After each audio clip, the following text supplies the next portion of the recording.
There has been no reaction yet from John McCain's campaign or from Barack Obama's campaign to the devastating news for Republicans tonight that Governor Sarah Palin, according to a bipartisan committee in the Alaska legislature, violated the powers of her office, essentially abused the powers of her office when she fired Walter Monaghan, the former head of public safety.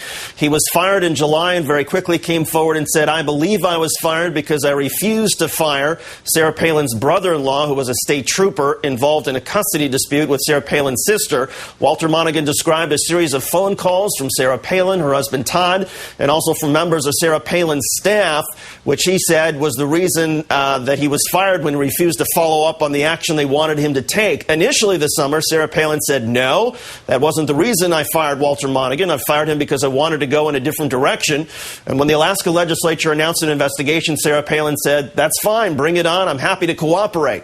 Then she was picked as John McCain's running mate. And since then, she has decided not to cooperate, and she has insisted she did absolutely nothing wrong. Well, tonight, again, the Alaska legislature reporting that, in fact, Sarah Palin abused the authority of her office, that she was misleading Alaska supporters of hers when she said she did nothing wrong, and that the issue involving her brother-in-law was not part of the reason why Walter Monaghan, the state trooper's boss, was fired. Following all of this for the last couple of weeks has been our own Savannah Guthrie from NBC News. She is also following the Palin campaign tonight in Pittsburgh. And Savannah, any reaction yet from Governor Palin? Has Governor Palin even been within earshot of anybody to shout anything at her? No, she had a fundraiser earlier tonight, but that concluded before this report came out. These legislators were actually behind closed doors for several hours this afternoon going over this report page by page to see what could be released. And, of course, they've just decided to release it.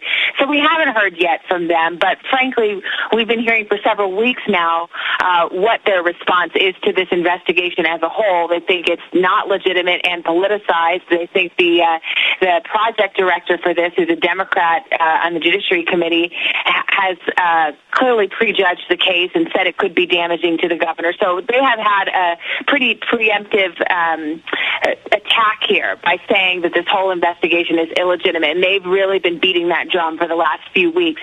They think the proper place for this whole issue to be litigated is the State Personnel Board. That's a separate investigation that is ongoing. So I expect we'll hear from the McCain campaign soon, and when we do, I expect them to say this committee's report is not a legitimate adjudication of this issue. And one thing I suppose we should keep in mind is the State Personnel Board, which she is happy to cooperate with in their sort of investigation. The State Personnel Board involves people that Sarah Palin appointed to the board. So the Democrats, of course, could rightfully claim that she's essentially cherry-picking her investigators if she wants to go that route. That's true, although the governor appoints the personnel board. I'm not sure she herself has appointed all members of the personnel board. It's interesting to look at this report. It's 263 pages, and we just received it. But what really jumps out at you is how much contact Todd Palin, the governor's husband, had with various state employees. I mean, by his own admission, I think he spoke to at least 16 different state employees about this trooper that they were so concerned about.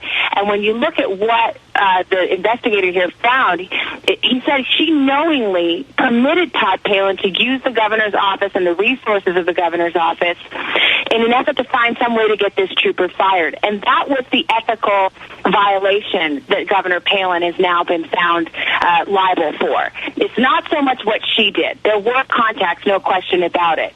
But it's interesting that the investigator here is really saying, no, it's really allowing her husband to have all of these contacts with state employees. That was the impropriety.